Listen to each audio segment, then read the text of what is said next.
ക്ഷണിച്ചിട്ടാണ് ഇവിടെ വന്നിരിക്കുന്നത്. സുഹൃത്തെ, ഞാനിവിടെ വന്നിരിക്കുന്നത് നിങ്ങൾ ക്ഷണിച്ചിട്ടാണ്. നിങ്ങളുടെ പ്രസംഗം കേൾക്കാനല്ലേ വന്നിരിക്കുന്നത്. നിങ്ങൾക്ക് ഇടക്കിടയ്ക്ക് സംസാരിക്കണമെങ്കിൽ ഞാനിങ്ങോട്ട് പോയേക്കാം, നിങ്ങൾ പ്രസംഗിച്ചാൽ മതിയല്ലോ. ഇല്ല, ഉത്തരം പറയണത് നിങ്ങൾ എന്നോട് ഇടക്കിടയ്ക്ക് ചോദ്യം ആവർത്തിക്കുന്നതിന്റെ കാര്യം എന്താ? നിങ്ങളൊരു ചോദ്യം ചോദിച്ചു കഴിഞ്ഞാൽ മറുപടി അറിയാൻ അതിനിടയ്ക്ക് എന്നെ വായിക്കാൻ ചോദ്യം ചോദിക്കേണ്ട ആവശ്യം എന്താ? മര്യാദ കാണിക്കണം പത്രപ്രവർത്തകന്മാര്. വെറുതെ എന്തെങ്കിലും പറഞ്ഞാൽ മതിയാവില്ല.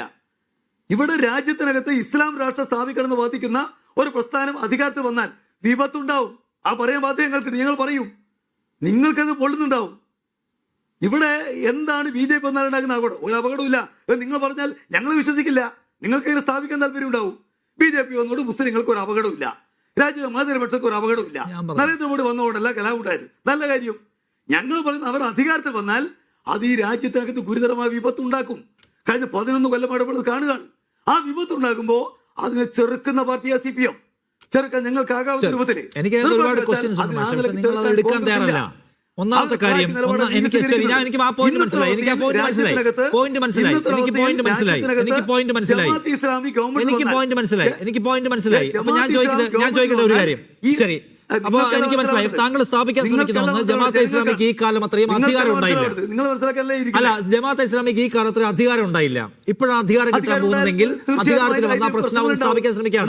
അപ്പോഴും ഞാൻ ചോദിച്ച ചോദ്യം, അതായത് ജമാഅത്തെ ഇസ്ലാമിക്ക് ഏതെങ്കിലും തരത്തിൽ കലാപത്തിൽ ഇൻവോൾവ്മെന്റ് ഉണ്ടായിട്ടുണ്ടോ എന്ന ചോദ്യത്തിന് നിങ്ങൾക്ക് ആൻസർ ഇല്ല എന്ന് വെച്ചാൽ അങ്ങനെ ഇല്ല എന്നതിന്റെ അർത്ഥം. മറിച്ച് പോയിന്റ് ഒന്നും ഇല്ലല്ലോ. അപ്പൊ അധികാരത്തിൽ വന്നാലാണ് പ്രശ്നം നിങ്ങൾ പറയാം. അത് അധികാര രൂപമാകുമ്പോഴാണ് പ്രശ്നം നിങ്ങൾ പറയാം. അധികാര രൂപമാകുമ്പോഴാണ് പ്രശ്നം പറയാം. അപ്പൊ എന്റെ ചോദ്യം ഇതാണ്. അപ്പൊ എന്റെ ചോദ്യം ജമാഅത്തെ ശരി ഞാൻ ആ പോയിന്റിലേക്ക് വരാം. ഞാൻ ആ പോയിന്റിലേക്ക് തന്നെ വരാം. ജമാഅത്തെ ഇസ്ലാമിയും ഞങ്ങളും തമ്മിൽ ബന്ധവും ഉണ്ടായിരുന്നു. ഞങ്ങൾ അവരുമായി തെരഞ്ഞെടുപ്പ് ധാരണ ഉണ്ടാക്കിയിട്ടുണ്ട് എന്ന് പറഞ്ഞിട്ടുള്ള CPM നേതാക്കളുടെ ബൈറ്റ് വേണമെങ്കിൽ ഞാൻ കാണിച്ചു തരാം. പാലോളി മുഹമ്മദ് കുട്ടി ഞങ്ങൾ അവരുമായി ചേർന്ന് പോകുന്ന പല ഘട്ടങ്ങളുണ്ടായിട്ടുണ്ട്. ഞങ്ങൾക്ക് ജമാഅത്തെ ഇസ്ലാമി വോട്ട് ചെയ്തു, അതിൽ UDF അസ്വസ്ഥതയാണ് എന്ന് പിണറായി വിജയൻ പറഞ്ഞ ബൈറ്റ് ഇവിടെ ആർക്കൈവ്സിലുണ്ട്. വേണമെങ്കിൽ ഞാൻ എടുത്ത് പ്ലേ ചെയ്ത് തരാം. അപ്പോൾ ജമാഅത്തെ ഇസ്ലാമി നിങ്ങളും തമ്മിൽ ബന്ധം ഉണ്ടായിരുന്ന കാലത്ത് നിങ്ങളുടെ സർക്കാരുകളും ഉണ്ടായിരുന്നല്ലോ. അന്ന് കലാപങ്ങൾ എന്തേ ഉണ്ടാവാതിരുന്നത്?